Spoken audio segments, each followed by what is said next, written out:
아멘. 예수님께서 예루살렘으로 가시던 길에 마침 갈릴리와 사마리아 사이를 그 경계 지역으로 걸어가셨습니다. 이 지역은 유대인들과 또 이방인들이 같이 섞여 사는 지역으로 갔는데, 마침 가던 길에 한센병 환자들이 10명이 예수님께 나타납니다. 그래서 이 사람들은 자기의 병이라고 하는 것이 거의 죽음에 이르는 병이기 때문에 이것을 아주 목숨을 걸고 예수님께 고쳐달라고 합니다. 예수님께 소문도 많이 들었고 또 지나가는 길을 그렇게 흔히 볼 수가 없으니까, 이 사람들은 공동체에서 쫓겨난 사람들이기 때문에 함부로 마을에 들어올 수도 없습니다. 그러니까 길가에 가다가 이때다 싶었던 거죠. 이때다 싶어서 큰 소리로 예수님께 고쳐달라고 소리를 칩니다. 그때 예수님께서 하시는 말씀이, 가서 제사장들에게 가서 너희 몸을 보이라, 이 말 한마디로 끝났어요. 이 말씀은 그 당시에 사람들이 나병이 걸리면 공동체에서 쫓겨나게 되고, 그리고 혹시라도 만에 하나 병이 나으면 나았다는 것을 제사장에게 확인을 해야 합니다. 그래서 옛날에는 제사장이 의사 역할도 같이 했습니다. 그래서 예수님 말씀은 다 나았다는 믿음을 가지고 가서 제사장에게 몸을 보이라, 그 말 한마디만 했습니다. 그 말을 듣고 이 10명의 한센병 환자들이 참 믿음이 있었던 것 같아요. 말씀을 듣고 몸이 나은 것이 아니라 말씀을 듣고 돌아서서 제사장에게로 가야 되는거든요. 가는 길에 이 병이 나은 것을 보게 됩니다. 아주 그냥 고름에 물이 쫙 빠지고 몸이 새살이 돋고, 그러면서 사람들이 회복되는 걸 보면서 깜짝 놀라죠. 깜짝 놀라는데, 요까지가 보통 복음서에 나와 있는 치유 사건의 이야기예요. 그러니까 믿음을 가지고 나왔고 예수님이 말씀 한마디 하셨고 그들이 믿음을 가지고 했더니 나았더라. 이게 모든 이야기의 끝인데, 오늘 이야기는 참 신기롭게도 이야기 하나가 더 붙습니다.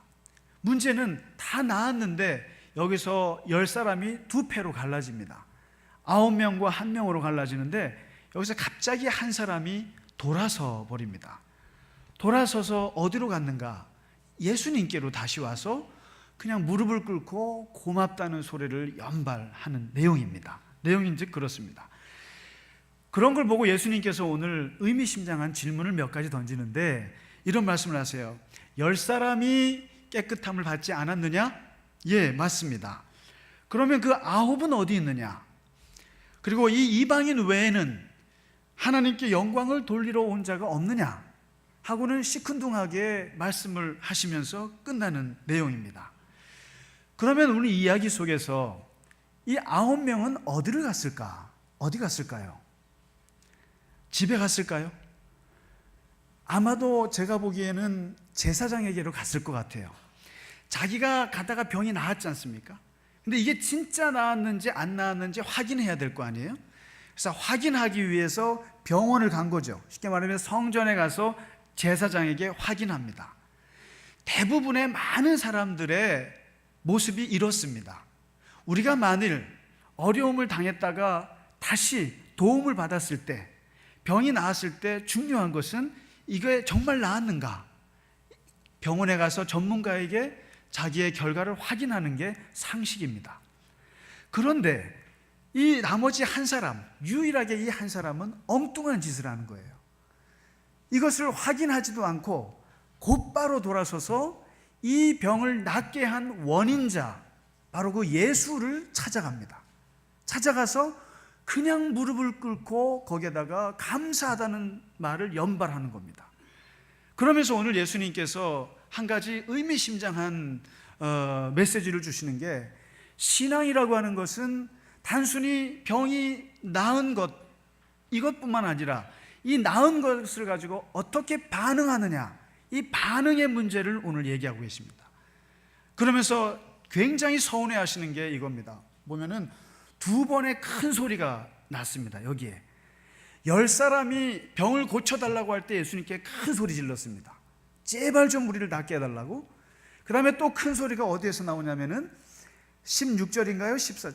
병이 낫고 나서 이 한 사람, 사마리아 이 사람이 큰 소리를 칩니다. 우와, 병이 나았어.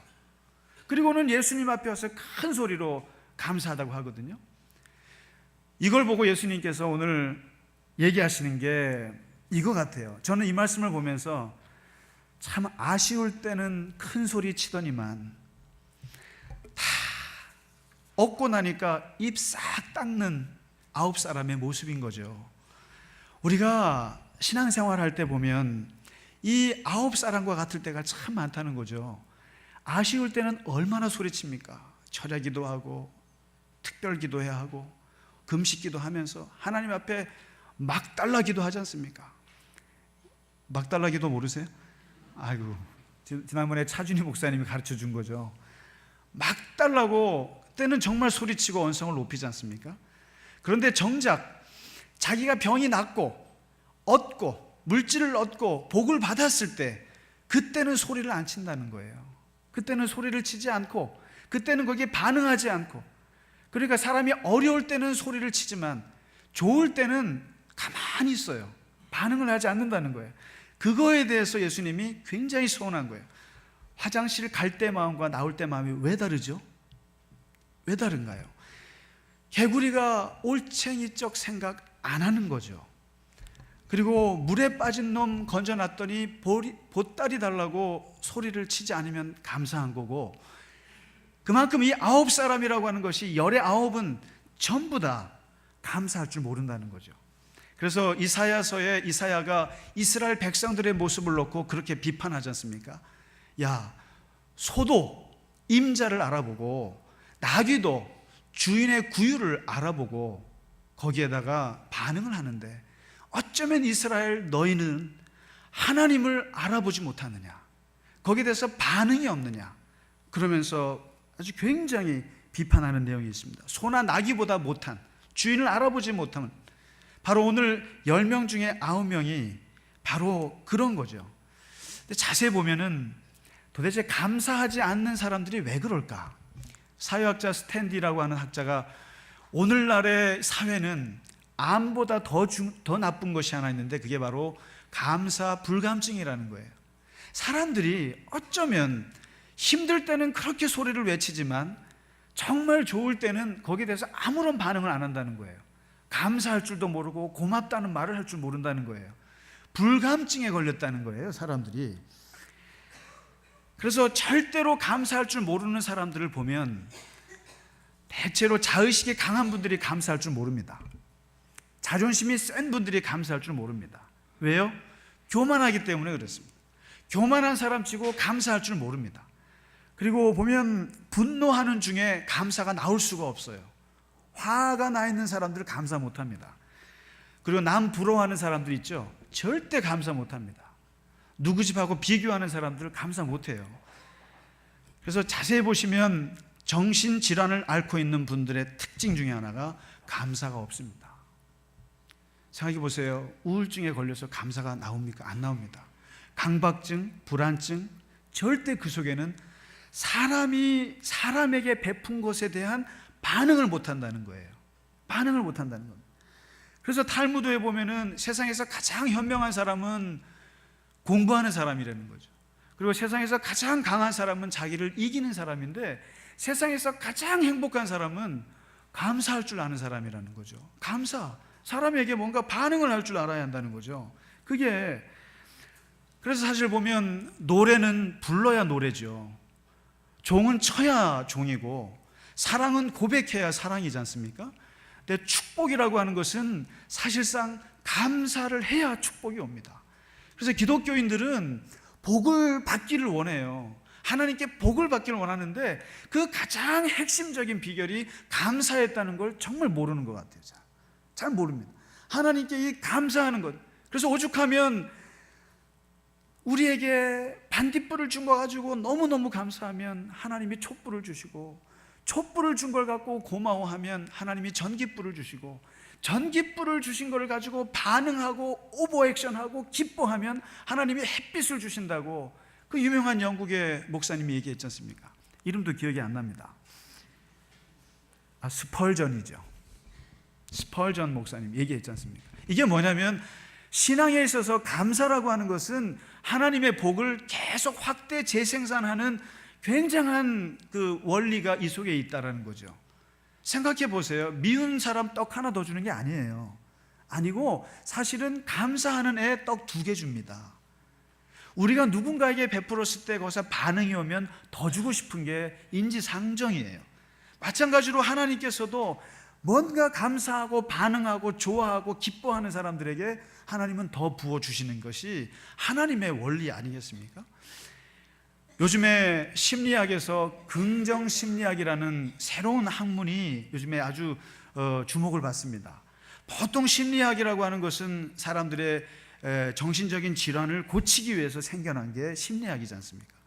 근데 요즘에 새롭게 긍정심리학이 생겨서 건강한 사람이지만 더 건강하게, 긍정적인 사람이지만 더 긍정적으로, 그리고 심리학에서 아무리 생각해도 가장 중요한 건 사람들이 자기를 인정하는 게 중요하고 자기를 긍정하고 자기를 사랑하는 게 제일 중요하다는 걸 알았거든요. 그러면서 어떻게 사람이 자기를 긍정하게 하느냐, 그런 훈련을 개발하기 시작했습니다. 근데 그 긍정심리학에서 내놓은 가장 최고의 자기 긍정하고 자기를 사랑할 수 있는 가장 좋은 훈련은 감사하기 훈련이라고 결론을 냈대잖아요. 그래서 심장학에서 사람의 마음이 심장과 관련이 되어 있기 때문에 이걸 조사했대지 않습니까? 심장 박동수가 이렇게 차분하게 유지되는 게 가장 중요한데, 사람이 화가 나면 뛰죠. 분노하면 자꾸 뛰죠. 그리고 사람이 뭔가 시기 질투하면 뼈가 썩지 않습니까? 심장이 망가진다는 거예요. 그런데 이 심장을 어떻게 잘 유지하는가? 그래서 제1번이 잠을 잘 자라. 잠을 잘 자면 된다. 둘째는 적절한 때 휴식을 취하라. 그리고 세 번째, 교회나 절에 가서 명상을 해라. 그러면 심장이 차분하게 유지된다. 그런데 이것보다 몇십 배 좋은 게 있는데 바로 감사하라 이거죠. 감사하라는 거죠. 감사라는 게 상대방을 긍정하는 거거든요. 나를 겸손하게 낮춰주는 것이고 내 자신을 긍정하는 거고 나를 사랑하는 게 감사예요. 근데 한번 제가 실제로 감사를 한번 해봤어요. 이게요 너무 달라요. 그리고 근본적으로 사람이 감사라는 마음이 들어오기 시작하면 기본적으로 몸이 바뀌는 걸 느낍니다. 실제로 이것은 과학에서 얘기하는 것뿐만 아니라 오늘 성경에서 도대체 그 9사람은 어디 갔느냐, 어쩌면 그렇게 사람이 병이 났으면 거기에 대해서 반응을 해야 되는데 반응을 할 줄 모르느냐, 오늘 한 사람밖에 없느냐, 이렇게 얘기를 하시지 않습니까? 근데 오늘 성경 전체에서 이 감사를 보면 이 3가지 수준이 있는데, 첫째가 머리로 하는 감사가 있습니다. 이 머리로 하는 감사라는 게 생각인데요, 생각으로 하는 감사가 사실은 사람을 굉장히 긍정적으로 만들어줍니다. 그리고 실제로 이 생각들 때문에 사람들이 고난을 이겨냅니다. 욥기에 보시면 욥이 그 고난을 이겨내는 걸 보면 거기에 3마디 중요한 말이 있는데 그 중에 2가지만 말씀드리겠습니다. 그가 자기 자식들을 다 잃고 소유물을 잃고 건강을 잃었을 때 그가 어떤 말을 하냐면 이런 말을 합니다. 내가 태어났을 때 알몸으로 왔고 죽을 때 알몸으로 간다. 둘째, 주신 이도 여호와시요 거두시는 이도 여호와시다. 셋째, 사람이 복을 받았으면 화도 받는 것이 맞다. 기가 막힌 얘기입니다. 이 말이에요. 언제 우리가 가진 것이 있었냐는 거예요. 언제 우리가 뭐가 있어서 내가 마치 잃어버렸을 때 엄청난 걸 잃어버린 것처럼 난리를 치지만 실제로 알고 보면은 올 때 아무것도 없었고 갈 때 아무것도 없을 거 아니냐. 모든 걸 제로에서 시작하면 다 플러스가 될 텐데 왜 항상 플러스에서 생각해서 그렇게 힘들어 하느냐는 거죠. 근데 욥이 그렇게 얘기합니다. 주신 이도 여호와시고 거두시는 이도 여호와시다. 하나님은 줄 때도 있고 거두실 때도 있다. 어쩌란 말이냐. 그리고 우리가 항상 복이 있으면 화도 있을 거라는 걸 생각해야 한다.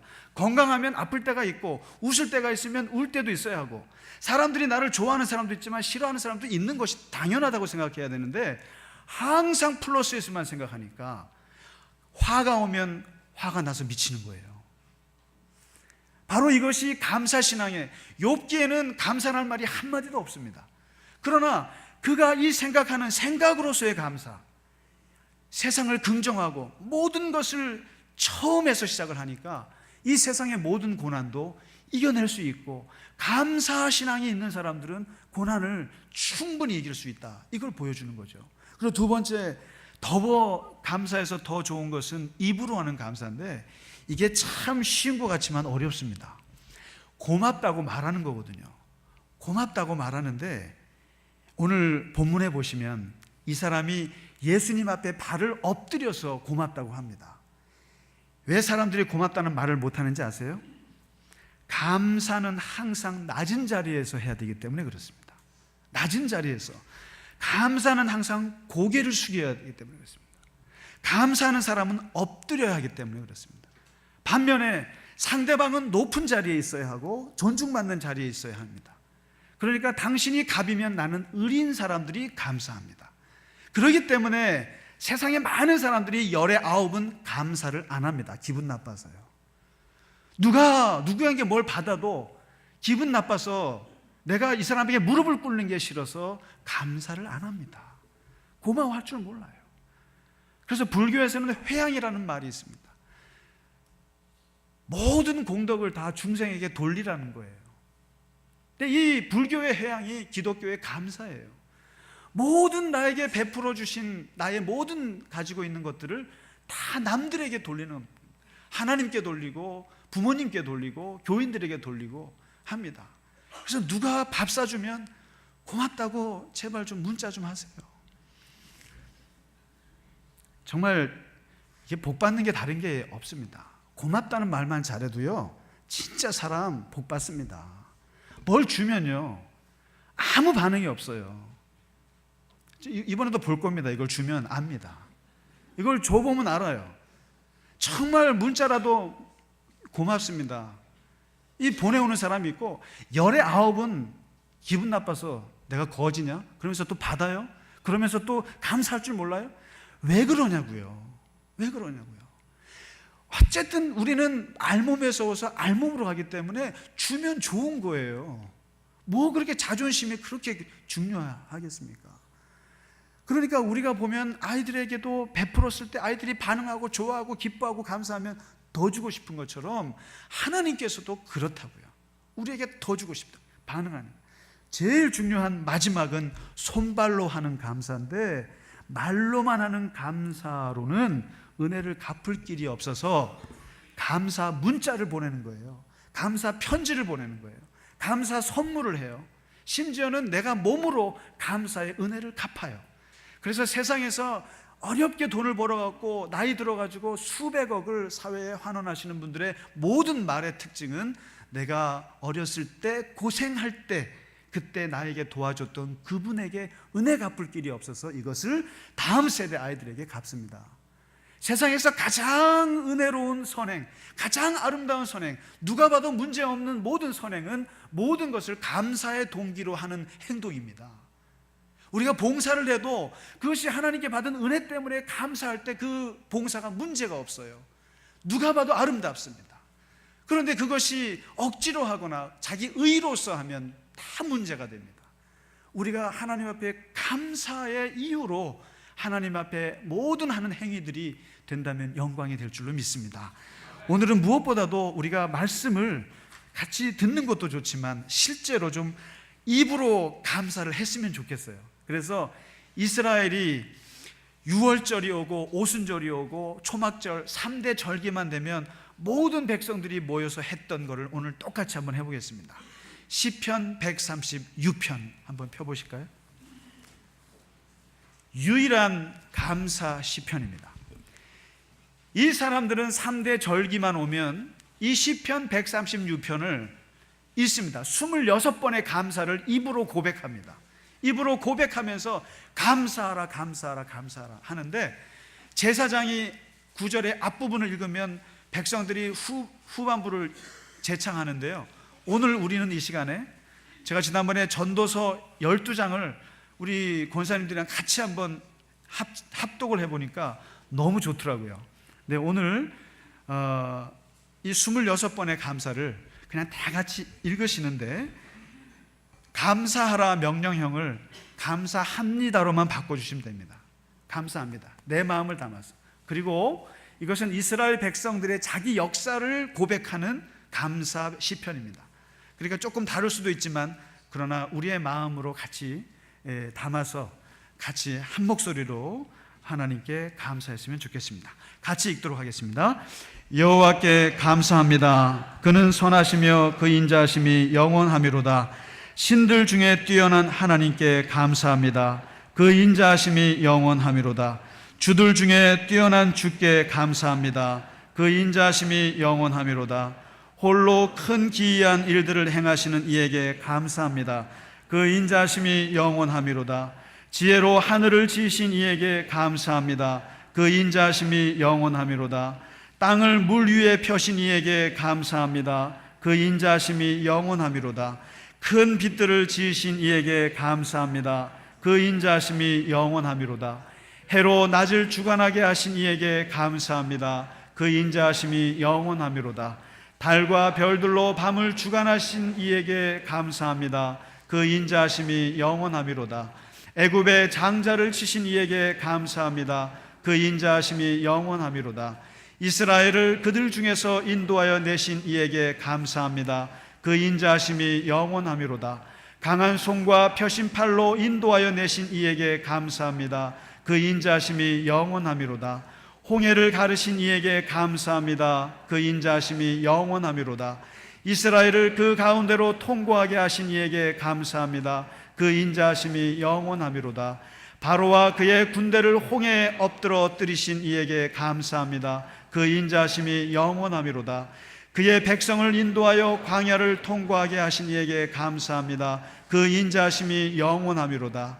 큰 왕들을 치신 이에게 감사합니다. 그 인자하심이 영원하미로다. 유명한 왕들을 죽이신 이에게 감사합니다. 그 인자하심이 영원하미로다. 아모리인의 왕 시온을 죽이신 이에게 감사합니다. 그 인자하심이 영원하미로다. 바산 왕 옥을 죽이신 이에게 감사합니다. 그 인자하심이 영원하미로다. 그들의 땅을 기업으로 주신 이에게 감사합니다. 그 인자하심이 영원하미로다. 곧 그 종 이스라엘에게 기업으로 주신 이에게 감사합니다. 그 인자하심이 영원하미로다. 우리를 비천한 가운데에서도 기억해 주신 이에게 감사합니다. 그 인자하심이 영원하미로다. 우리를 우리의 대적에게서 건지신 이에게 감사합니다. 그 인자하심이 영원하미로다. 모든 육체에게 먹을 것을 주신 이에게 감사합니다. 그 인자하심이 영원하미로다. 하늘의 하나님께 감사합니다. 그 인자하심이 영원하미로다. 아멘. 좋죠? 비천한 가운데에서도 기억해 주신 하나님께 감사합니다. 우리의 인생을 다시 살리신 하나님께 감사합니다. 우리 시간 찬송하겠습니다. 304장